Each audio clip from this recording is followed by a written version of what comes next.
It's not off. There we go. We're live. There we go. Now we're live. We're live. Oh my god. So right there in the corner, top right hand corner. Whoa! You almost caused an issue at your house there, Clint. Oh, well, how's that? I heard some noise after you. Oh, there is. My daughter is going for a walk now. So. Yeah, you've threatened your children, as I have. Go away! No, I was go away! Yeah. Is this episode going to be better than the last one? Well, already we're live, so we beat the last one.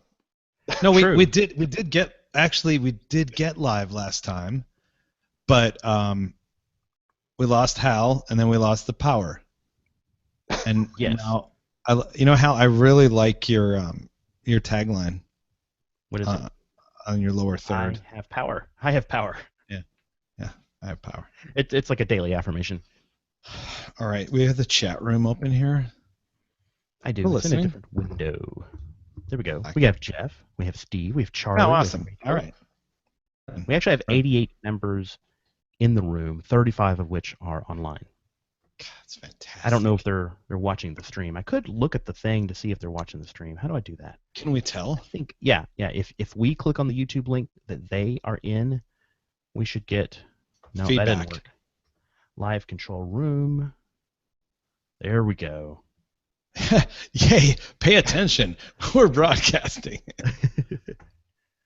I'm working on it. Come on, show me the stats. There's a way to do it. Just eat the logs. Eat the logs. Go live now. No. All right. Anyway. All right. Hey, we're back for another episode of SplunkTalk. Michael Wild here, out of Austin, Texas. Who else do we got here? Ted Sharp, live from Oakland, California. Live from Oakland, California. Sunday. And Hal, where are you? Let's Where are play you the today? John Cena thing. The what thing? The John Cena thing. It just reminded me of. Yeah. My boys do that all the time. John Cena.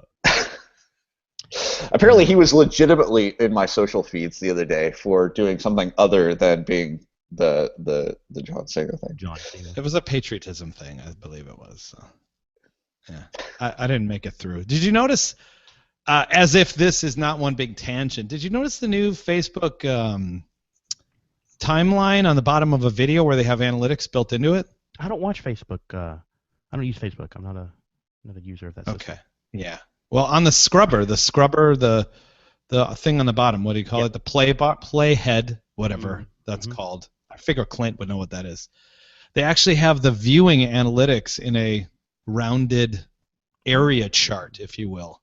To show like where people skip to and things like that? Well, or like who made it to that far. So there's like a big drop off at the end. And interestingly, because this is now related, because it's nerd related. You may or may not, listeners, you may or not be fans of Mr. Robot. Maybe Mr. Robot fans here. Yeah. So are we getting a tangent to the tangent to the No. tangent? This is actually comes back because it's nerdy and it's analytics related. Yeah. See how I did that? They did some live stuff like last night and posted the video, and I shared it. But in the video, there's a point in time where all the analytics drop off, like where almost everybody stopped viewing at that point in time because it looked like credits and it was over. Huh. Wow. But it kept going for another 30 seconds. So it was, I don't know. I kind of like the idea of having analytics show what's happening while it's happening. So maybe Hal, you could make that happen for us as SplunkTalk. Action item, good. Is that approved, Clint? Approved. Okay, Done. good. Yeah, Q2 goal. Okay. All right, we're here back in SplunkTalk. Last episode we recorded, which didn't get on YouTube because we didn't have our rig. We recorded an episode with me and Clint and Josh Atwell. Mm-hmm. Damn, I can't believe it. I remembered. Sorry. No, he's in my Twitter feed. I just Yeah. Thought his name was different. Anyways, me, Clint, Josh, and Hal at DockerCon, and we did that with Hal's cute little recorder, which was awesome. Mm-hmm. So we have to post that maybe on YouTube, but we're going to get the podcast feed up going soon. I finally got my acting gear. Upgoat. We're upgoating. Yes, we're going to upgoat it. All right. So what's happening lately, Hal? I was not prepared for that question. Look at that. Boom. Jeez. I've been doing a lot of ITSI stuff. Why? Service intelligence, IT service Why? intelligence. It's a Splunk product. That's cool. It's Pretty cool. Yeah, it's pretty cool. No, it's like you go, you sit down, and you get a whole bunch of people in a room, and then you talk about like a business service, and then the technical stuff that makes that business service tick, and then you write a bunch of Splunk searches that boil those questions down to whether it's working or not, to a number, call it a KPI, and then you map out the relationships between the services to each other and the KPIs to the services. And then you can make a nice, pretty glass table view, so people can see what's going on. You can drill down into it. You have these troubleshooting views. There's a lot of cool stuff in that. But part of my job these days is helping customers through that process in like a 1 or 2 day engagement. Kind of spending a lot of time on breaking down a business or technical service into its component parts. I want to know what is the funniest glass table that you've ever seen? There's a few cheesy ones that people use because you can put an animated GIF on a glass table and it actually does animate. Clint, was that in the PRD animated GIF support? Does remember? No, I believe that was. I think it just sort of came for free. With whatever JavaScript library used or whatever. Yeah. Because I think really that should be a base level, platform level service. Animated GIFs. Well, so yeah, it's kind of interesting. I hear whenever ITSI is shown to customers, and since I'm a productsy dude, as it says at the bottom, feature requests ultimately come back every time I talk to customers. Why can't I have glass tables in in core? And maybe we're certainly discussing it. It is a marquee feature of ITSI, and we certainly spend a lot of time on it. But I don't think that's really what we want to be the differentiator for ITSI. Like, oh look, it's a new dashboard. Like, that's not really the core of the product. Is allowing you to use all that data that you pour into Splunk to determine the health of the services you're running on behalf of the business. And Glass Table is just a really nice way of showing that. I don't really care about Glass Table, actually. I just want animated GIFs. That's all. No, actually, having Glass Table in core would be kind of kick-ass, but Carasso. Like a dashboard panel widget for core dashboards. Yes. You know what? Another thing that we're going to have you do, Hal, as a part of the podcast, is you're going to make the Giphy visualization widget for Splunk, so that you can we can just have animated GIFs on Splunk dashboards. Actually, that should be the Splunk aptitude contest, the next one. I think so. Okay. Yeah. So Rachel wanted us to mention something before we switch to another topic that was totally unrelated to anything. Everybody, hopefully listening, all 12 of you are familiar with the Splunk Trust community program. And this is the program where we reward the people who are most enthusiastic about Splunk and who love to share what they know with others and teach and speak and run user groups and support their internal user communities, all that good stuff. There is a nomination period coming up. So if you know somebody who, if you yourself or somebody who fits, who would like to nominate themselves to be considered, then we're going to have a little questionnaire posted up on the Splunk blogs soon, maybe by the time you hear this, if you're listening later. And that will be on blogs.splunk.com/tag/SplunkTrust, one word, Splunk, Trust. So look there and think about who ought to be part of that club. I love it. Yes. There's a karma competition happening? Ooh. I knew that it existed. I don't know what it's about. Do you? You can. There's a competition for one of three conf passes between July 15th and August 15th. What? So no one will enter because everyone's on vacation. So because of that, there's a chance he could win. One of three passes.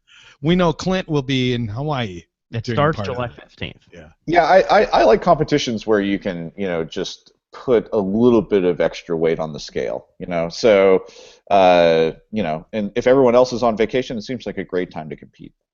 Yeah, you might as well take advantage of a set of circumstances that'll come in your favor. So. But yes, I will be in Hawaii, and I won't be giving a shit about karma at that point.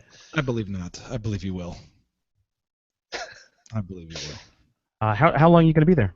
I'm going to be there for a week, and I'm this time I am committing to myself to do the 2 a.m. or 3 a.m. wake up to do sunrise on top of Haleakala. Ah, nice. I'm going to be the only. My family's going to stay in bed. They've already told me.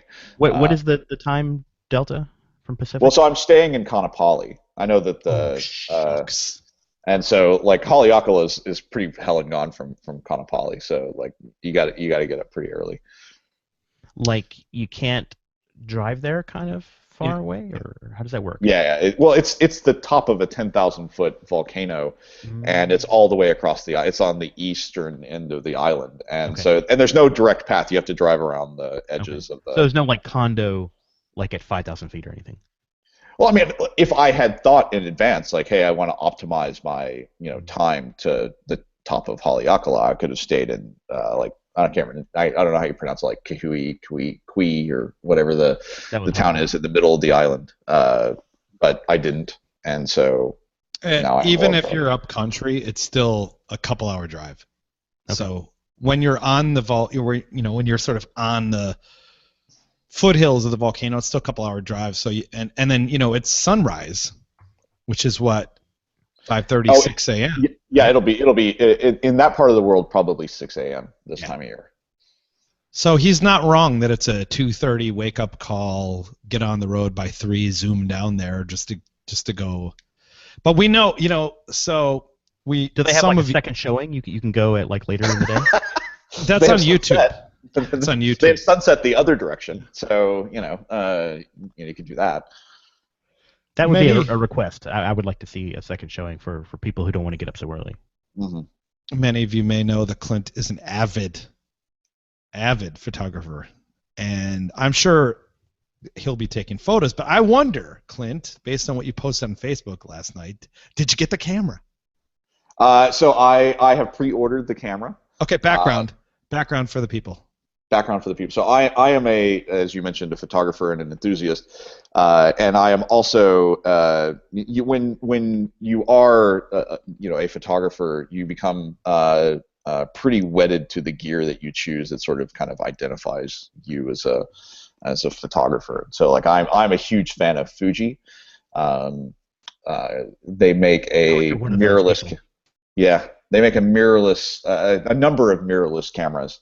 And they have released a new flagship model that is an upgrade to the one that I shoot today. And so I was literally at 10 p.m. a couple of nights ago hitting refresh, waiting for B&H to post the camera so I could be one of the first to pre-order the camera. And yes, and so well, I have pre-ordered it, and it should hopefully ship sometime in September. So yes. I'm incredibly excited. It is a new sensor.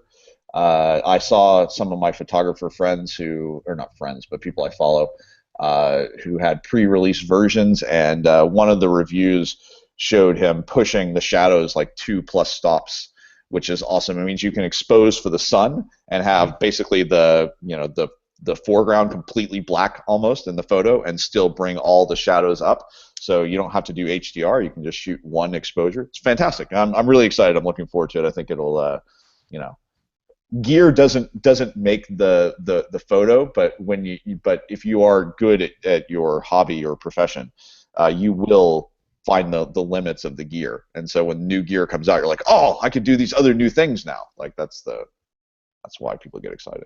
Have you ever done sky astronomy type pictures? I do. You can actually find them if you go to Clint.photos. You can see a few. That's not a top level Wait, domain. is that a domain? That is not a top level domain. You are making that up. Clint.photos? No, that's real. That's real. Yeah, Clint.photos. Yeah. Now you know I'm gonna, dude. You know that I'm gonna replace different words for Clint. We check. Right, like IT photos or networking gear photos. Right.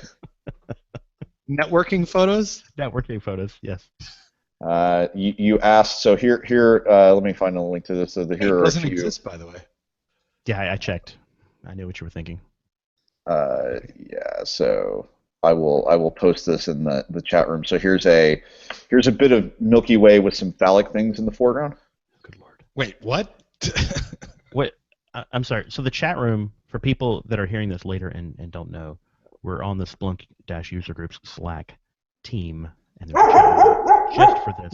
There we go. Just for this dog. All right, hold on. That's I'm gonna need to pause. Be right back. Wow. Wait a minute. Is that for real? What? So I have the okay. So another nerdy topic. I have the Ring video doorbell. Yes.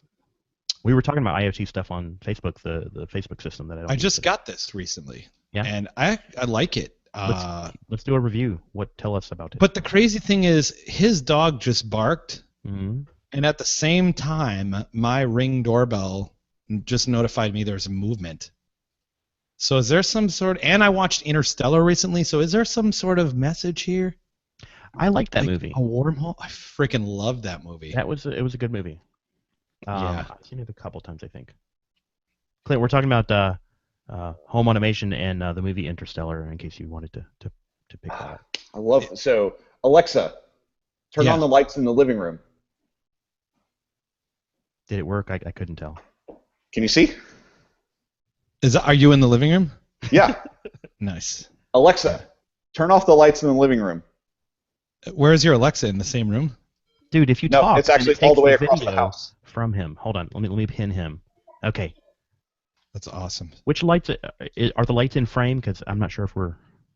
Yeah. So look in the background if you can see the ceiling there, right? So actually, let me put like a Alexa, turn on the lights in the living room. Ah, there we go. That was much better. Can you make the lights cerulean?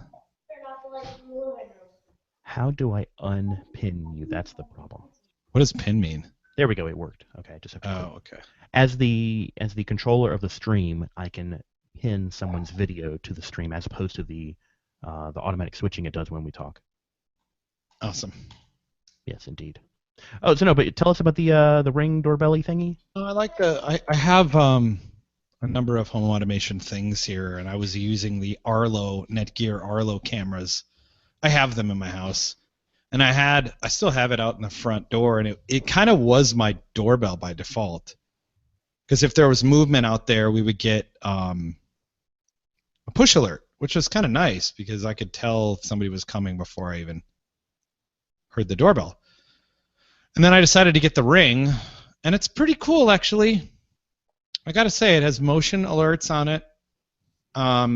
The live video is great, and then being able to talk back to people is cool. Would you ever do that?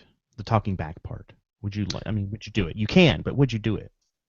Well, just a second ago, now I have not disabled my actual doorbell yet. So am I muted? I'm talking. Your voice sounds rather. It was like I muted for a second there. So my actual doorbell has yet to be removed. It's on my to-do list. Or if you could get to that, Hal, that would be nice. All right, yeah, very nice. After the Giphy app, someone just rang it just a minute ago. I heard the little "there is motion at your front door" alert happen. See, that happened right there. And it records it, but I could have easily said, hey, the kids are not home right now. Go away. You know, being able to answer your door. If you have to address a person, really, which happens from time to time.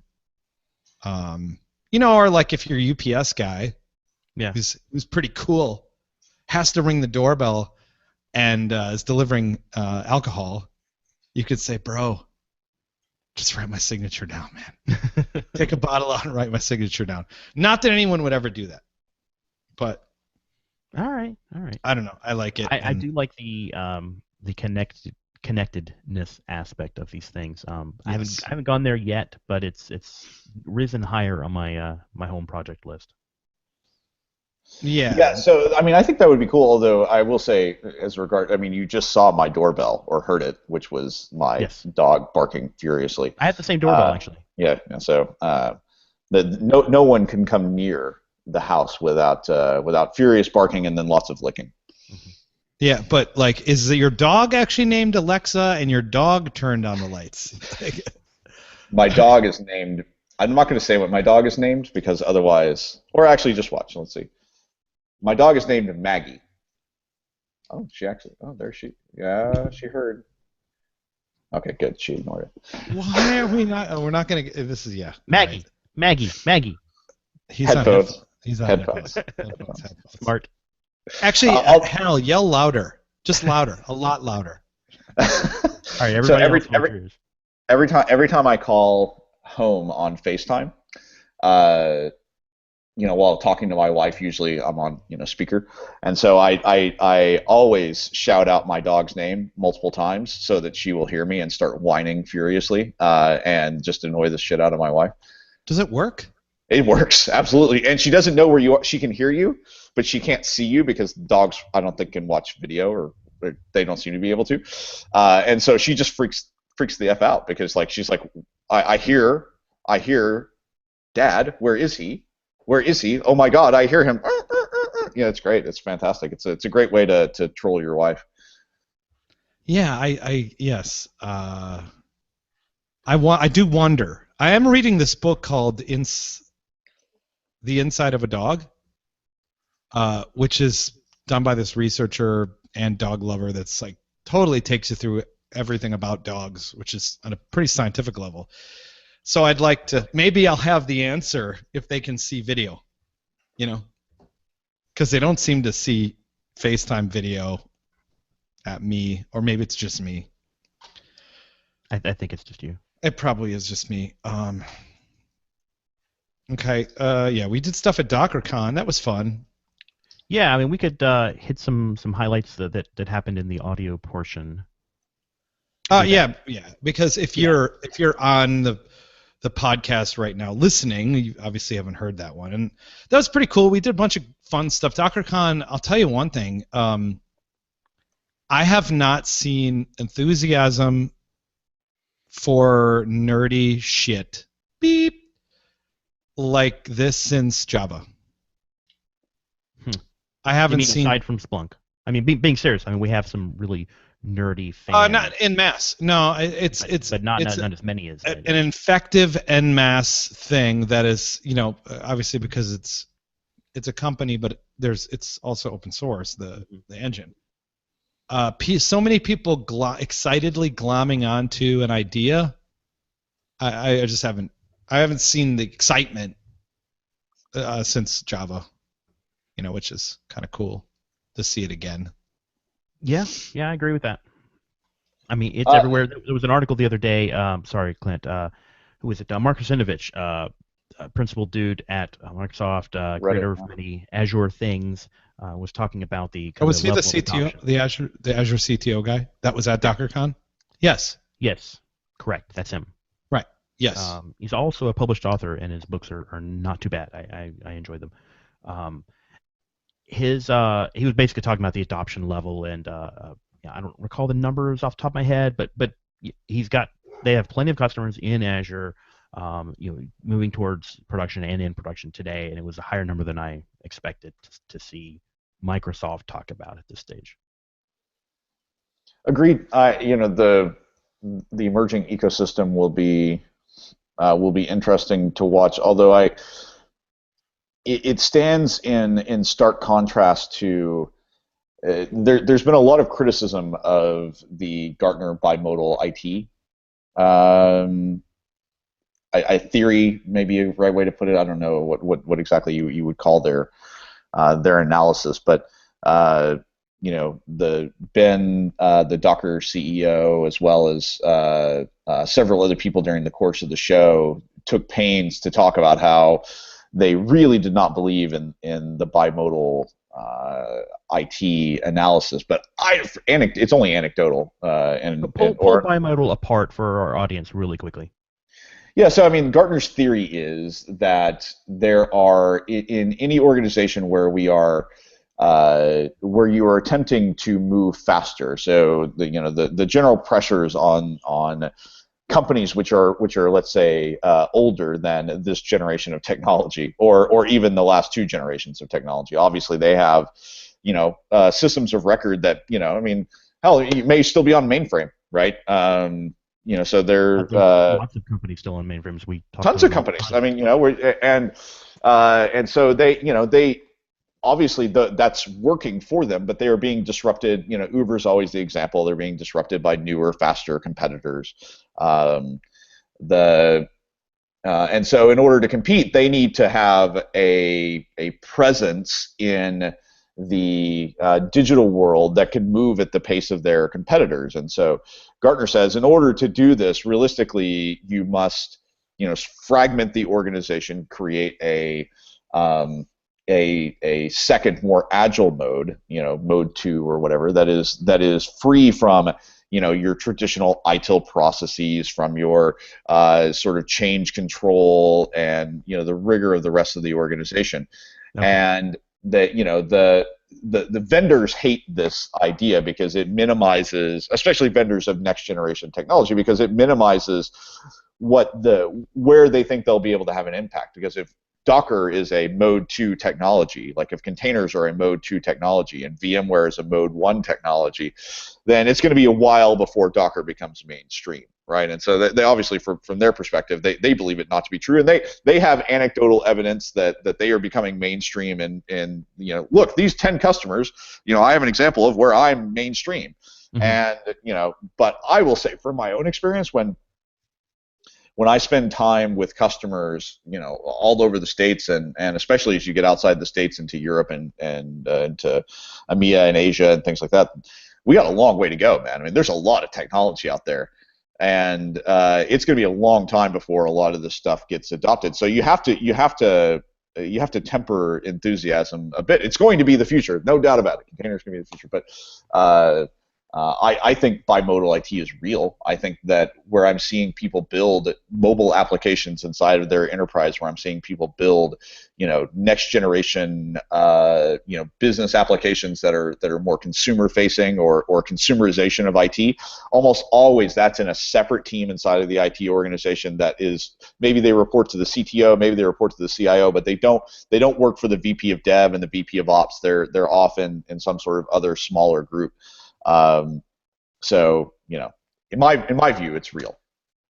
Now that makes a lot of sense, and you're going to have, I mean, the systems that enable the startups are the same things that enable to have products and businesses launch with very low capital very quickly. Those same things enable the departments, the teams. Yeah. The other thing is, like, everything takes way longer than you would hope, right? No, because we see this because people are involved in the process. Soon the robots will take over and we will be unnecessary. But if you look at even our product, how many people are on the current version? All of them.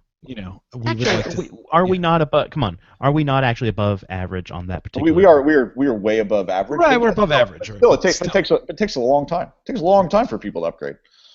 Mm-hmm. I mean, if what you're primarily concerned with is lights on, doors open, then you're going to be conservative, and change is a risk, right? A lot of the more recent advancements in IT thinking, everything from continuous integration, continuous delivery to DevOps, are all about how to make change go faster. And I'm a firm believer, as a guy who used to run operations, I used to argue vehemently with my peer who ran data centers, very averse to change in terms of like change is what breaks things. And as running the application, I wanted change far more frequently, because the more frequent the changes, the less of the size and scope of the change, right? So if we're pushing code that's diverged 3 months from the last time we pushed to production, there's tens of thousands of individual configuration item changes and code, code commits and things like that. But if we're only pushing something that changed since yesterday, or even a few hours ago, then what's the risk? Like if we break something, it's going to be significantly smaller than what we broke before. Well, and there's evidence that shows this, and this is what I'm not sure if you guys are familiar with the DevOps survey that Puppet likes to do. If you search on the blogs.splunk.com for Puppet or DevOps, you'll find it, a link to it where this is how they've done a big survey to measure performance and the use of different methodologies, DevOps, Agile, and all these things, and looking at the rates of change and the impacts of outages and all this stuff, and the end result is, and go read the report. I mean, you have to like do a little login and whatever to get the report. Go read it. I mean, it's some seriously good stuff. And the end result, you can look at it and you show the companies that are using these types of practices, they're having this kind of business impact. They lay out the numbers. It's very compelling. And I don't think that there's really, you can definitely argue for control of change in some sense, like as far as like the outline of it. But if you going back to the bimodal thing, if you have to at least respect that these agile needs exist and encompass that. If you need to have some groups that are working at a different pace than others and go and work against a totally different sort of change control strategy, do that, because it's and look at the outcomes. You have your own experiment internally and see how it works for the organization. So here's an interesting question for you, for Hal and Wild. We've been having a debate, myself and Andy Mann, who's our chief evangelist on the IT side. Can ITIL and DevOps coexist? Well, I think, okay, so first of all, DevOps is a superset, not a subset. Big fan of that. Second of all, ITIL has plenty of useful bits in it that have nothing to do whatsoever with, for example, the pace of change. Yeah, there's change management as a concept, but just having the common definition, so like getting your ITIL foundations training, whatever, there's no harm in that. There's lots of useful things to to come out of that. So yeah, I think they can definitely coexist. I think having the language for how some businesses work and how everything works today, talking about especially the larger companies, how can you not work in that world without that kind of terminology and vocabulary? So if you say that that ITIL, I don't know, Wild, do you have an opinion?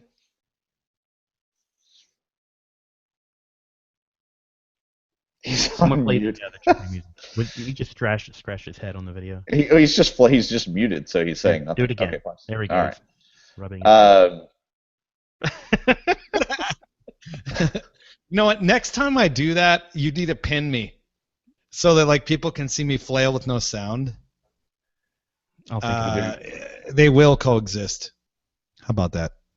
I think they're fundamentally incompatible. And here's why. It's not because of what they say, in terms of like, if you believe ITIL is really just a definition book, in terms of like, hey, here are these terms that we have defined, and we're going to agree to call these concepts these words, then okay, fine, maybe. But that's not the connotation of what ITIL is or how it gets implemented. ITIL, almost every organization I was ever a part of that attempted to implement it, was a way of defining contracts, SLAs, a mechanism of, being able to essentially cover your ass, in my opinion, for why you were, if you were being responsive, then great, okay, but if you failed, No. We still have 2 more days to answer that request. We still have 5 more days to answer that request. And not with the right intention in terms of trying to serve the business in the best way possible, the fastest way possible. I believe it is. I believe it is an outmoded way of thinking, fundamentally. And I believe DevOps is in direct contrast to that, which is how to be more responsive to the business, how to move change faster, how to have people working. ITIL puts ops over here and dev over there, in my opinion, fundamentally does, right? ITIL is an ops framework, and dev goes by waterfall, agile, whatever else. So look, I'm going to drop a link to ITIL version 5 in the chat room. You guys just read the book, and then you'll be done. The link was version to the 5. Are they actually? What happened? Did they skip 4? I wasn't done looking up the history of ITIL and consuming that article in time to get the number correct. I apologize. So is it 4? I don't know, dude. So version 3 is the version that I was certified in, so I don't know if they have. I think that is also what I was certified in, but the history of ITIL Wikipedia pages is rather long. Just saying. Yeah, I just, like I said, there are some people who are huge Kid fans. Rachel.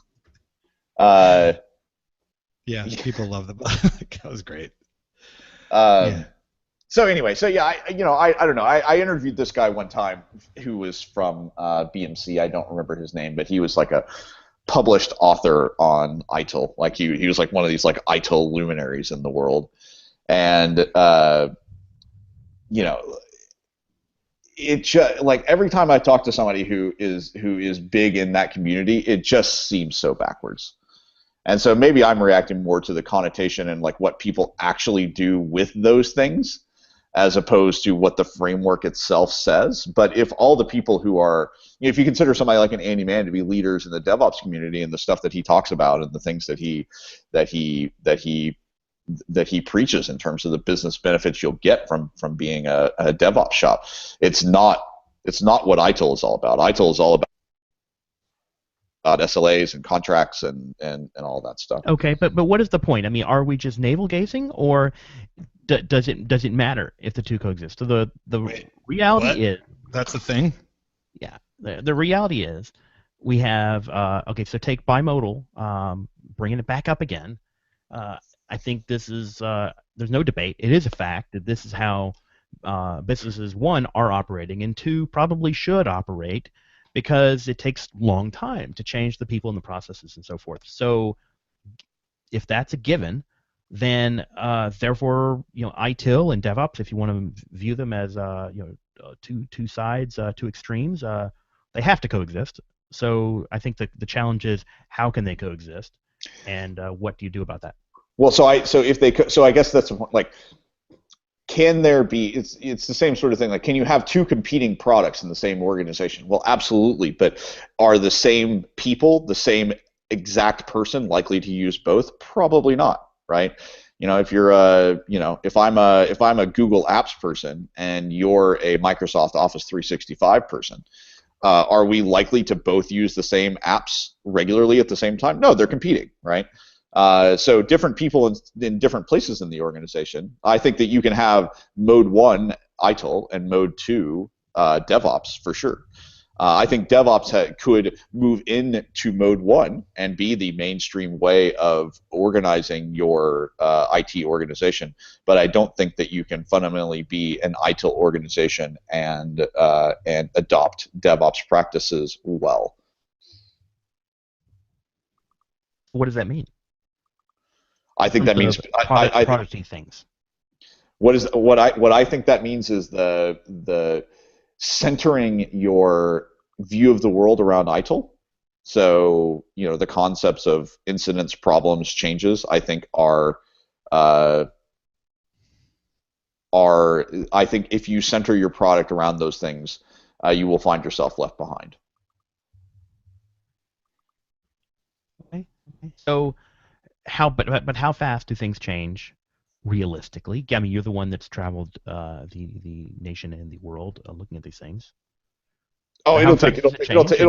it'll take. The leading organizations today, you won't find ITIL anywhere in them. Um, the the I think it'll take another 7 to 10 years before we start to move away from that type of. I mean, So do you think a change management organization, for example, is going to go away as a job function? it should, because it's completely freaking worthless. I ran change management. It is a completely worthless process. It never ever like maybe one time in 3 years of getting midnight phone calls for approving changes did it ever actually do anything of value to the business. But the auditors required it. War room. Well, make your changes during the day with all the people on hand during the work hours. Make the changes small and roll them out to a subset. Do your AB or your. So as the change manager, so I'm director of application operations and the sole change approver for an organization of 200 plus IT people. This is my former life, right? What the fuck do I know about what an individual contributor network engineer is going to do on some field router in fucking Omaha? Explicit tag. I mean, seriously, like what do I possibly know? And what is my approval going to provide? No, don't do that, because I happen to remember in my head that there's somebody else doing a change 3 hops away, that this routing table change is going to cause a conflict. Like, nobody know. You never catch anything. Nobody ever catches anything. Those processes are completely worthless. How often were changes denied or rescheduled because of valid reasons? Almost never. Almost never. And maybe there's a maybe our organization was terrible and I did it absolutely awfully. It's quite possible. Probably. Or probable, perhaps. Maybe there's a best-in-class organization out there where they catch these things all the time. But I'd really like to talk to that person. So what if you knew the thing you were changing, you know what its inputs and its outputs are, and you measure those things, and you make the change, and you watch those things, and like I said, do it during the day when everybody is at their peak and at their desks, ready to react, and then you know what a better way to do these things are? The better way to do these things is to have, if it's infrastructure change, it should be code. It should be checked in to Git. It should be it should flow through the environments in the exact same way. It should only be, you should only have variables change that are specific to particular environments. You should also have, all of your, if we start getting into the future world, I mean, everything's in a container. It's immutable. It's that is the way the world is moving. And the old way of doing things is having people log into machines and manually make changes and break things, right? Mm-hmm. And there's some DLL you forgot about. There's some dependency that wasn't checked or whatever. With the containers, you've got all those things inside the container. Yeah. So that's why I think things are. I think if you look at the people that Puppet surveys in the DevOps report and all the success that they are getting, they are following the practices of infrastructure as code, immutable infrastructure, cloud-first architectures, planning for failure, designing failure and resiliency into their applications, rather than manually running change boards that are supposed to be catching all of their problems. Okay, I'm starting to come around a little bit. I mean, keeping in mind that change control processes are baked into ITIL. Like the idea of the change manager and the change control board, and they're baked in, man. I know. I had my ITIL Foundation training in whatever year 2000 or something, and I ran some change control boards sometimes at some larger organizations and small services contracts, and I get it. It's all that stuff is baked in. So I'm not denying that changes must occur over time, and I like definitely the breaking changes into smaller pieces and more changes more frequently leads to better outcomes in the end. I'm sold. I'm just saying from a vendor perspective, right? We at Splunk, we make software, hopefully to solve problems that companies are having. Where do you aim right? Where do you aim to have the most impact on and provide the most value to customers? Well, where does Splunk aim, or where? If you were to if you were at Gartner and advising an industry in a paper, the biggest change, the most important change that any organization can make is stopping anybody from putting hands on keyboard on an individual machine ever again. True. If it's not automated, it doesn't go. If I can't do a get blame and find out like where the change was made, specifically in which commit and by whom, then, you know, I'm actually doing this on purpose because yes, I am a photographer and I am lining myself up in that third. The golden ratio. I mean, center shots are okay too because sometimes you just got to get, up in everybody's business. No, but I saw that. You can put some graphics right over here too, Rick. Right. There's also, so back to the Eames chair thing. So I have a nice armrest here where I can I can just lean. Just a little more. Leaning to the right or the left is a very Oakland thing. You got the lean. Is that how you drive? Well, you're right. I should be. Sorry, I'm leaning in the wrong direction for Oakland. I should be leaning to the left here.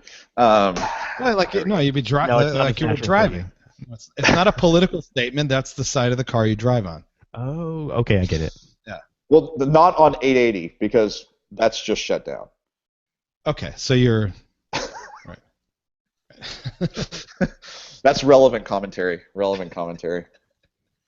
I'm just trying to optimize my Ninja Flail GIF right now. So.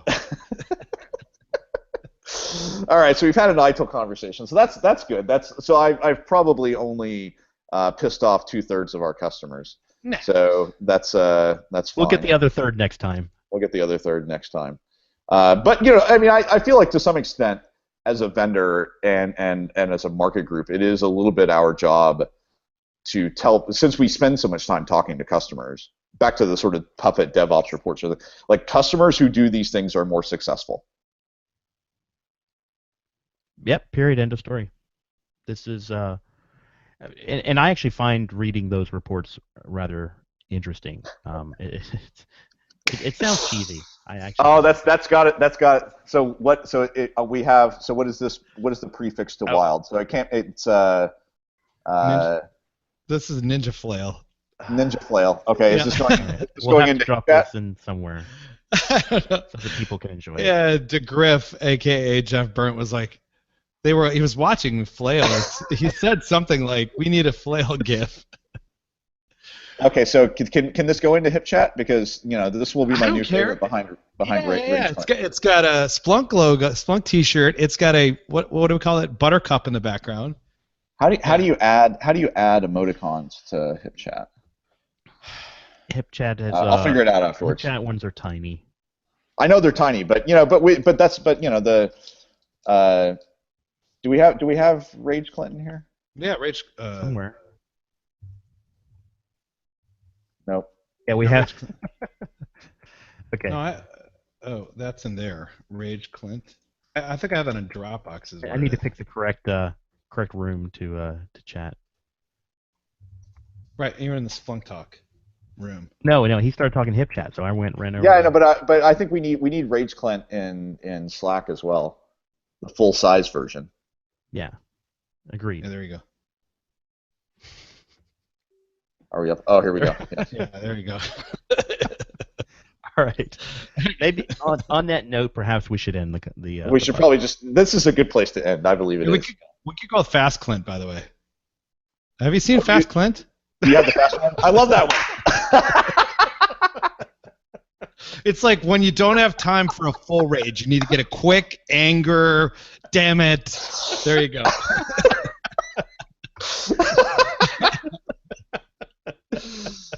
Oh, there we go. You know what? I knew we were going to get some humor in here.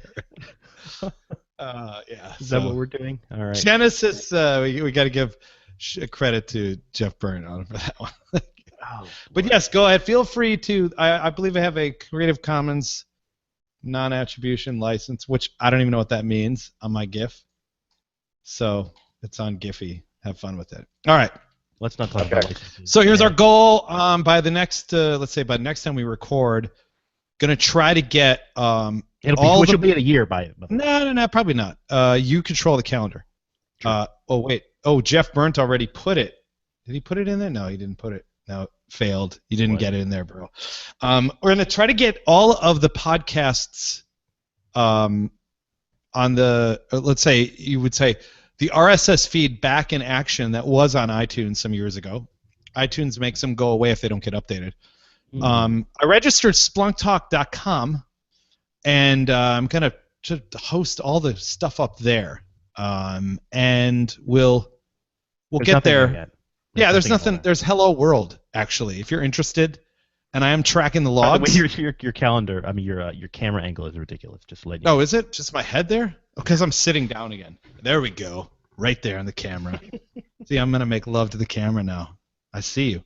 No, so now that I kind of got my act together on all of this and I'm going to dedicate some time to get all the back episodes that we recorded up on there, get the podcast feed going, and then we should probably put episode stuff maybe on Splunk blogs like we used to, but look forward to more content. Show notes and things. Yeah, Clint to be in charge of all the show notes. You can go ahead and type those up there, buddy. Okay, yeah, sure. Yeah.